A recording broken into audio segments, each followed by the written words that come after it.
you're a reality TV fan, you know Morgan Willett. Morgan rose to fame in 2016 after winning Big Brother Over the Top and went on to appear in MTV's X on the Beach and The Challenge.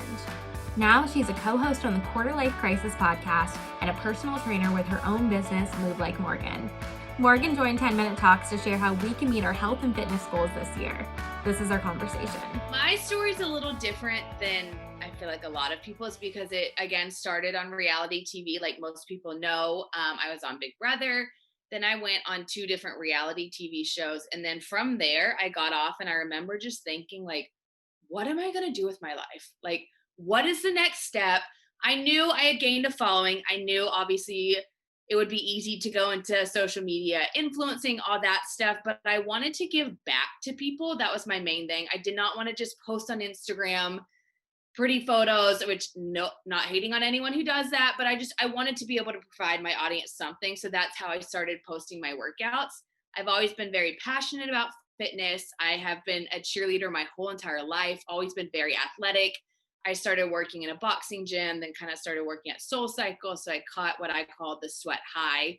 And then from there, I was like, all right, I love working out. It makes me feel good. I want to now give my audience something that they can do to make them feel good. Yeah, I like that you talk about kind of the emotional side of it because I feel like for a lot of people, their main motivation is aesthetic reasons, wanting to look a certain way or have a certain body type. And I feel like that can kind of fizzle out as the year goes on because it's not something that you can keep motivated with. What are kind of some of the other benefits for you that you think are better motivators for people to work out? For sure. I mean, I think this is kind of what bothers me about fitness is people have this idea of I'm going to work out just to be skinny or I'm going to work out just to get abs or a nice butt, which yes, you're allowed to have those aesthetic goals. I'm not saying that you're not, but there's so many more important reasons to work out. So for me personally, I struggle pretty badly with anxiety. So I take medication for it, all that stuff. But I have found that working out is such a cure for that. So that is why I am so insistent on daily. Everyone's like, oh my God, you work out daily to get abs. And I'm like, no, I actually work out daily so I can function and like be mentally there. So that's very helpful for me. It's kind of a release. It's a way for me to get all my emotions out and like kind of be calm and ready to take on the day. But I think also endorphins are major. Like if you are looking for a way to boost your mood, working out is going to help it. And I think working out not only takes away your need for other medications and other stimulants, it just is an overall good thing. So for example, and something I always like to bring up, so I have clients for Move Like Morgan, and one of them at the very beginning, she was on all this medications. So she had some kind of disorder with her hormones. I don't remember what it was, but she's on all this crazy medication.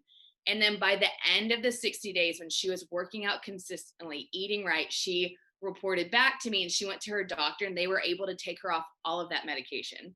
So she was able to use fitness to kind of like heal herself. And I'm not saying that works for everyone, but I just think there's so many benefits to being healthy that goes beyond just having a rockin' bod. That's really incredible that she was able to do that.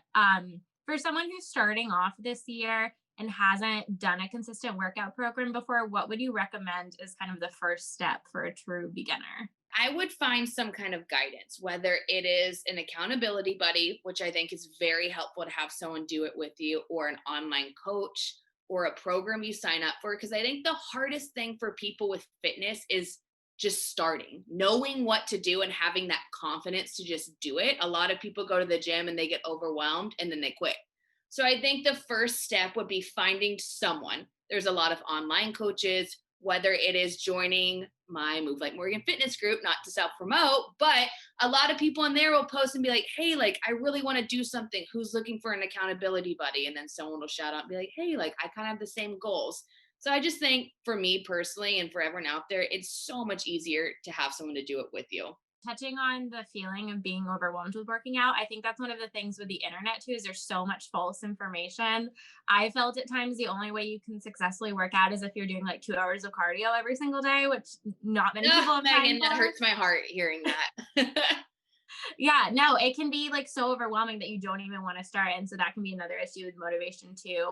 What do you think realistically you need to do to kind of be healthy and to notice results physically. So speaking on kind of the cardio thing, I feel like that is such a myth. And I think that's what fools a lot of people, girls especially, think if I want to be skinny and I want to have like this great butt and these great abs, I have to do 2 hours of cardio every day. I have to eat 1,000 calories. I have to starve myself. And it's like, I want to scream to everyone and be like, no, that's so opposite. Like, in fact, if you want that toned body and that toned look, you have to pick up weights. Like that is my number one tip. And it is so important. Like strength training is equally as important as cardio. So I'd say having a good balance of both, whether you have a workout split, which is something that some people do where you have upper body days, lower body days, or if you just do overall hit, like total body training, anything like that, you just want to make sure you have some kind of resistance training because if you're just going to run 10 miles a day, yeah, you're going to probably lose some weight and get thin, but you're not going to gain any muscle. And muscle, believe it or not, it's not going to make you bulky. You're not going to be a bodybuilder, but that is what you need to achieve the look that you're probably wanting. On a week to week basis, do you tend to do kind of the same things every single week, or is it important to mix it up? I kind of just honestly do whatever I can do. For me personally, I just try and have at least 45 minutes a day of movement. I'm a psycho and I work out daily. That's also kind of my job. So it's different for everyone. But I say, and one of my biggest tips is get a planner. And then every week in your planner, write out just a general plan, whether it's, all right, today I'm going to run.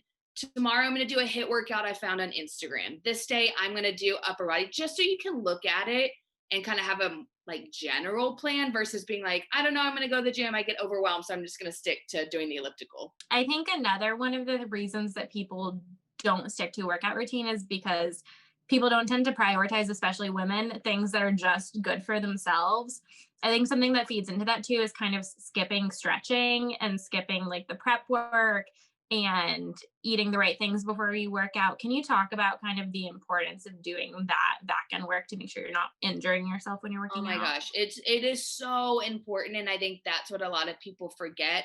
It's not just about the workout. It is about what goes in before and after. If you're not fueling your body before, you obviously can hurt yourself. You're not going to get the results you want because your muscles and body won't have the nutrients they need. If you aren't stretching before, you can easily injure yourself.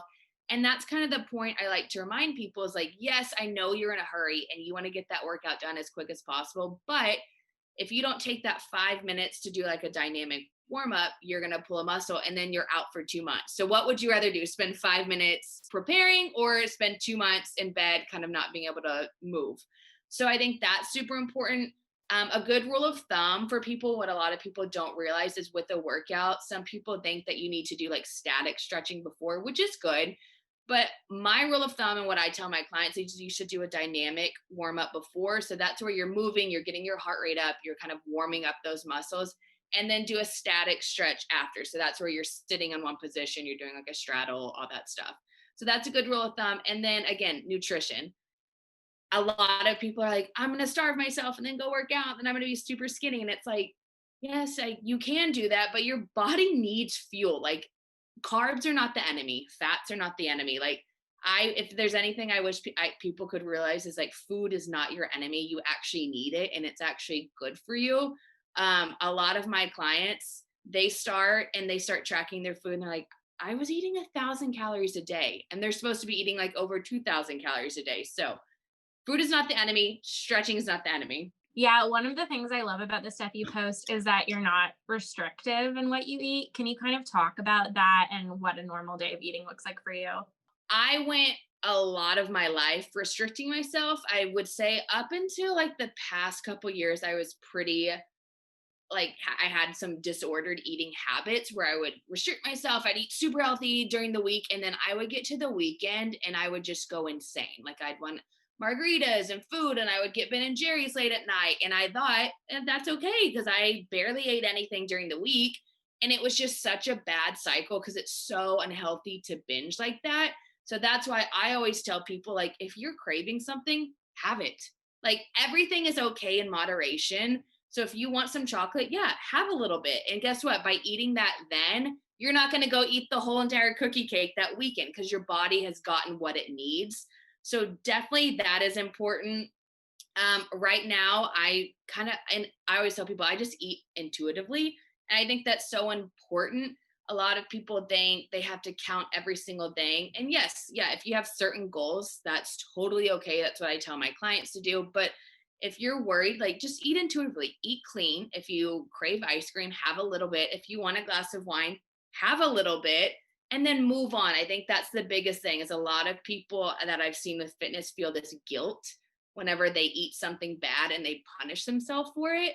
And that's the worst mindset to have because then you're just going to get stuck on that. You're not going to be able to break that cycle. So my rule of thumb is drink the wine. Okay, move on. Then it's a new day the next day. Yeah, okay, you had a pizza and wine. Cool. Now, what are you going to do the next day? Do you believe in counting calories or tracking anything? It depends on my goals. I don't think there's a right and a wrong answer to that, honestly. I think some people frown upon counting. I think some people think that you should only do that. And I'm like, it's kind of to each their own, what your goals are. So my clients right now, I have them counting their macros because that's basically teaching them to pay attention to what they're putting into their body. So a lot of people, if you're not used to dieting, if you're not used to eating clean, you have no idea what you're putting in your body. You may think that you're healthy. You may think that you're eating so many calories to fuel your body. And then when you start tracking it is when you really are aware of what's going into your body. So that's the main reason I do that for them, especially because with my program, it's 60 days. They have a specific goal. So I try and keep them on track for that. For me personally, right now, I'm not tracking. I haven't been for the past couple months just because when I travel a lot, it's just not fitting for my lifestyle.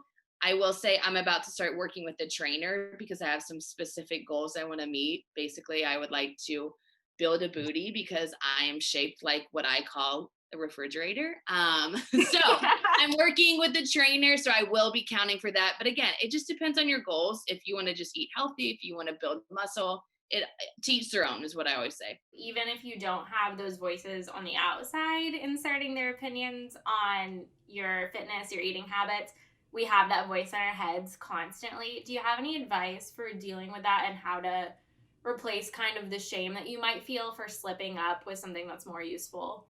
We're human, so I'm not going to lie and be like I don't deal with that ever. No, for sure. Even as like a fitness professional, like it's hard. You still put pressure because we're humans. We put a lot of pressure on ourselves. A lot of us want to be perfect. It's just kind of how we're wired. But I think you just have to shift the mindset. So a lot of times I'll journal. I'll write down my thoughts in something late at night. I'm a big to-do list person. So if I'm stressed out and I'm like, oh my God, I did so bad today. I met none of my goals. I didn't eat healthy. What am I going to do? The second I write out my plan for tomorrow, I feel like an instant like sense of relief because I kind of have my thoughts organized. I know, all right, okay, I didn't do that good today, but that's okay because I know my plan of attack for tomorrow. And I know, all right, so I've prepped my meal for tomorrow. I know I'm going to do this workout class. So I'm a big journaler, a big writer. And then again, finding like a group. I'm a big advocate for Facebook groups, mainly because I love my Move Like Morgan one so much.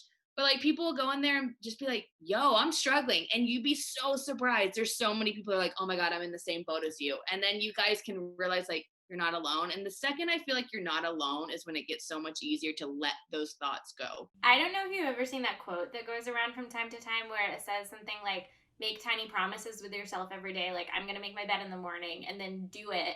And that's how you build trust with yourself. For someone who's made that commitment in their head where they're like, I'm going to work out 5 times a week, every week this year, and then they break that maybe for a month, it can be really hard to get back on track when you don't believe in yourself. What would you say to someone who wants to get back into the habit of working out and taking care of their bodies, but they don't believe that they can do it anymore? I mean, the quote that I always repeat to myself and to my people is it's never too late. It is never too late. It could be December 30th of 2020 and you still have 2 more days. You have 2 more days to make that the best year ever. Just because it's the end of the year, you don't have to give up, which is why I'm kind of on the fence with New Year's resolutions. Because yes, I do love them. I'm a huge advocate for goal building and list. I trust me, I made my resolutions too. But it's like, why do we have to make them only in January? Why, if you don't make that goal in January, then you can't accomplish something? I don't believe in that. So I always just say it's never too late. It's never too late to start. You just can't give up on yourself. But also give yourself some grace. If you take a month off, you probably needed that. Like give yourself a break and understand that sometimes you need a break to come back stronger. So like a lot of times I'll get burnt out at the gym. I'll be working out every single day and I just feel like crap. And then I'll take a week off and instead of feeling guilty, I'll come back and I feel so much better. My muscles are healed. I feel a new sense of confidence. I just feel better. So keep that in mind that sometimes a break is needed and that's okay. We're trained as humans that it's not okay.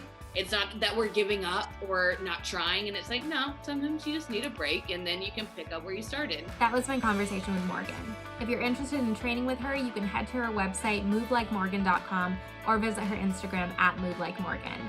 For more fitness inspiration, make sure to visit her personal page and give her a follow at Morgan Willett.